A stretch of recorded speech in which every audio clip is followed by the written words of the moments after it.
Radhe Radhe, good morning everyone, welcome back to this new video. এর আগের দুটো ব্লগেই তোমরা দেখেছো যে দুটো দিন আমরা বাড়ি ছিলাম না, মামা বাড়িতে গিয়েছিলাম। তো বাড়ি ফিরে এসে যেটা হয়, ধুলো বালিতে একেবারে চতুর্দিক ভর্তি। তো সকালবেলায় ফ্রেশ হয়ে বাসি বিছানা তুলে এখানে আমি আগে একটুখানি ছাতুর শরবত খেয়ে নিচ্ছি, কারণ প্রচণ্ড গরম। আর আজকে ঘর ঝাড় দেওয়া, মোছা সমস্ত কিছু আমাকে করতে হবে, যেহেতু দুটো দিন বাড়িতে ছিলাম না। সেই জন্য পেটে দিলে তবেই তো পিঠে সয়, তাই না? সেই জন্য ছাতুর শরবতটা খেয়ে পুরো দস্তুর কাজ শুরু করলাম। আগে আমি এখানে এখন প্রভুর বাসনগুলো মেজে নিচ্ছি। তার কারণ কি বলতো, এটা না আমি কয়েকদিন ধরেই করছি। আগে কি করতাম, ওর পুজো দেওয়া হয়ে যেত, তারপরে একেবারে বাসন কোসন মেজে আমি পরিষ্কার করে রাখতাম।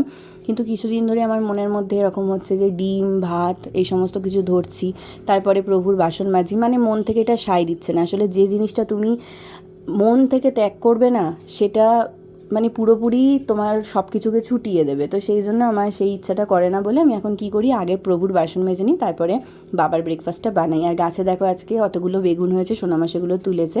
তো বাবার জন্য এখানে একটু আতপ চাল আর হচ্ছে মুসুর ডাল, একটা আলু আর ডিম দিয়ে সেদ্ধ ভাতটা বসিয়ে দিলাম। তোমরা তো জানোই বাবার এটাই সকালের ব্রেকফাস্ট, বেশিরভাগ দিনে এটাই খায়। তো এখানে এটা হোক, আমি ততক্ষণ যে জামা কাপড়গুলো কেচেছি সেগুলো ঝটপট করে মেলে নিই।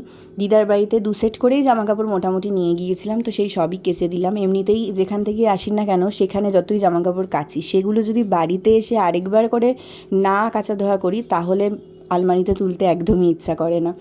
যাই হোক, জামা কাপড় মেলে দিয়েছি। ওদিকে না বাবার ভাতটাও হয়ে গেছে, বাবাকে খেতেও দিয়ে দিয়েছি। আমি ততক্ষণে ঘরদোরগুলো ঝাড় দিয়ে নেব। আগে এই প্রভুর জায়গাটা, মানে এই বারান্দাটা আমি ঝাড় দিয়ে মুছে নিই, তারপর বাকি জায়গাগুলোকে ঝাড় দিয়ে আর মুছি তার অনেক পরে, মানে খাওয়া দাওয়া করে, মানে ব্রেকফাস্ট সেরে নিয়ে তারপর আমি আমাদের বাকি যে ঘরদোরগুলো আছে, রান্নাঘর আছে, সেগুলো মুছি, কিন্তু ঝাড় দিয়ে রেখে দিই। এটাই, এই যে কাজ করছি, কাজ করে না একটুও শান্তি পাচ্ছি না।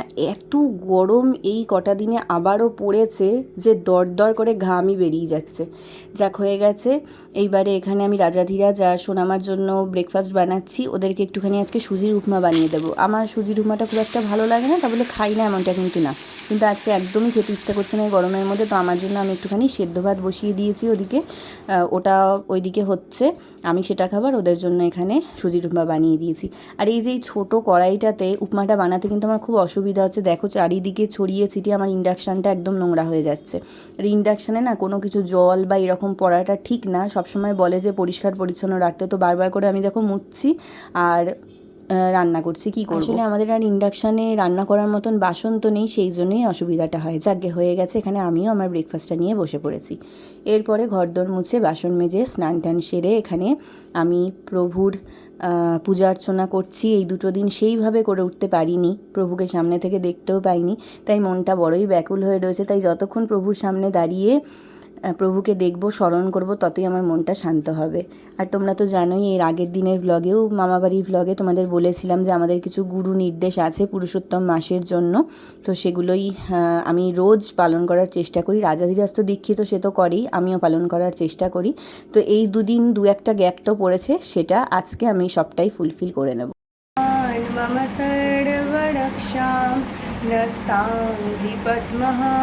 নিত্য পাঠ, নিত্য জপের এতই মহিমা, রাধারমণলালের এতই কৃপা যে একটা দিনও যদি কোনো কিছু বাদ যায়, তাহলে মনটা বড়ই অশান্ত থাকে। কোনো কিছু করেই শান্তি পাই না যতক্ষণ না সেইগুলো করছি।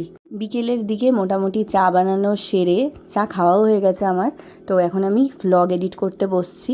আজকে আমার একটা ভ্লগ আপলোডের আছে, জাস্ট রেডি আছে, ভয়েস ওভারটা দিলেই হয়ে যাবে। দেন কিছু জামা কাপড় ছিল যেগুলো কেচে দিয়েছিলাম, সেগুলো ভাঁজ করে এখানে আলমারিতে ঢুকিয়ে দিচ্ছি, কারণ এগুলো চোখের সামনে ছড়িয়ে ছিটিয়ে থাকে, আমার সময় হয় না, আর দেখতে খুব বাজে লাগে, একটু ভালো লাগে না। তাই ভিডিও এডিট সেরে ঝটপট করে এগুলোকে আলমারিতে ঢুকিয়ে দিয়ে আমি চলে গেলাম রাতের রান্না করার জন্য। আজকে বড় করে আলু দিয়ে সয়াবিন দিয়ে তরকারি করেছিলাম, যাতে আজকে রাতে আমাদের সবার হয়ে যাবে, আর কালকে দুপুরেও মোটামুটিভাবে আমাদের দুজনের হয়ে যাবে। আর সাথে ছিল রুটি।